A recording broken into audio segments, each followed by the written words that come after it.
So I was thinking back, I don't think we were really even into the project of this building yet. And I remember thinking, you know, kind of big future dreams, like how cool would it be to have a Handlebend beer? You know, and it was just a pipe dream. Fast forward a couple of years and we've got this space, and then ultimately we're gonna open up a tap room featuring Nebraska beer. Now we have this vehicle to like kind of do this. And once we got the tap room open, Matt and I visited about it again, and it was like, well, you know, if we're gonna do this, where do we go? We were kind of looking at what would make the most sense, and it's the similarities between kind of our stories and our towns and our way of thinking, that it was really a no-brainer to just like, hey, let's hit Scratchtown up.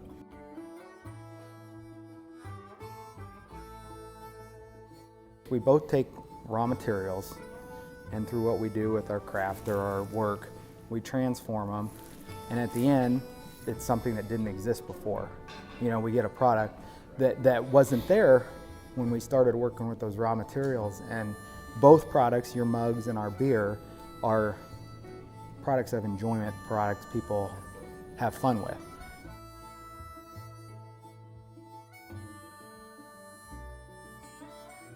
Kind of what stands out about Scratchtown is we've been into some of these places that have these enormous setups, just crazy big setups, but then you walk into Scratchtown and these guys are pumping out as much beer as anyone else, with, you know, not these crazy enormous setups. It's just really impressive.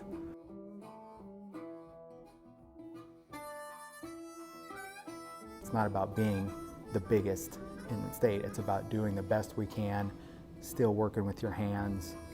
You know, Yeah, that's a good comparison. Making something people like.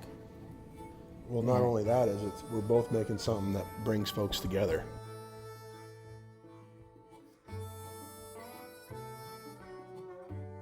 I got kind of an outsider's firsthand view of Scratchtown because my wife was in economic development at the same time Caleb was. I just watched from the outside of what Scratchtown was doing for the community of Ord, and it was like, it really was part of what you guys did in Ord was kind of a little bit of a blueprint of what we were going to try to do with this.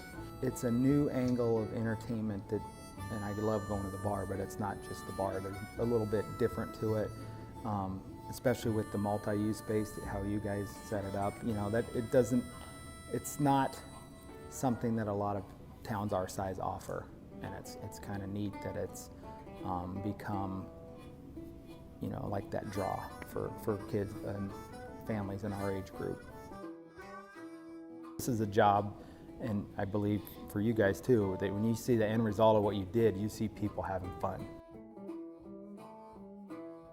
A pretty big factor in why we moved back is because I was newly engaged. We were about to start a family, and this is where we wanted to raise our kids. Was one of the main factors of that. That definitely played into it with us. My wife's from Atkinson. I grew up in Ord. Caleb grew up in small town. Shay's from Greeley. So speaking only for myself, when we lived in Omaha, it was great, you know, when you're age 25 to 35, you know, there's lots of movies and concerts and restaurants. But as my kids were getting closer to where they were going to be in school, it just became obvious to us that we weren't comfortable. We couldn't relate to our kids being in that type of environment. And so I graduated in '94, came back in 2011. And in the time that I was away, the things that had happened with the development of the Economic Development Department, some of the entrepreneurship programs that start clear in high school and work through, it kind of flipped from high school seniors saying they can't picture themselves moving back ever. And now it's the inverse. Like people, it's definitely in the front of their mind that, hey, I can still have opportunities and come back to a small town. There's a good number of families our age that have young kids, and the school system seems full, and you know, you get out and about on a Friday or Saturday night and it's a younger crowd, and I don't think that that's necessarily the way it was 15 years ago or 20 years ago. One of my favorite parts of my job is the recipe formulation, and so getting to talk with you guys and trying to take your thoughts and run it through my head and what kind of ingredients are out there. And then I like how we were able to do a couple batches and kind of take that first one, it was a good stab, good shot, and then take your critiques on it, your advice, and then do the little tweaks we needed to do, and then finally land on something that was what you guys were looking for. So that's always pretty satisfying to me, is to be able to translate what you're looking for and get that into a glass the way you want it. Well, I was really impressed with that piece of it, and also like a little bit let down because it only took 2 tries. And I had it in my head being this, like, you know, really dialing it in, and the first beer is really good, but maybe a little more something a craft beer drinker would enjoy, and a little less something that, you know, a Coors Light or Busch Light drinker would enjoy. And we kind of wanted to try to balance or walk the fence between those 2 things. Just talking about what you were looking for in a beer, you want it to be approachable, because, you know, it's something that a lot of people are going to drink. You don't want to go too far one end of the spectrum, or swing the other way and make it too mundane, where who cares if it's craft beer if it tastes just like yellow water. And I like the angle you took, you know, obviously being the copper shop here, getting some of that leaning towards the copper color, giving a beer that's light and will finish good, but also has some flavor and aroma that makes it interesting, and just finding that balance.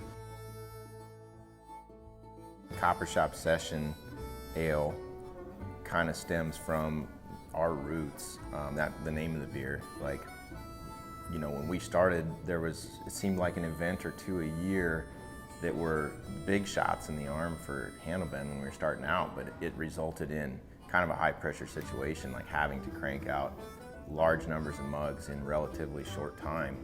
And it was just Matt and I back then, and it was when we were coming into the shop at 4 in the morning for a CopperShop session to crank mugs out before work, and then going down there after work and, you know, building mugs until we go home and put the kids to bed and everything. So the name of the beer kind of stems back from our roots. We came back, Matt and I both looked at each other and we're like, this is really, I don't know what I would change if I don't know what I would change. This is it. This is our beer.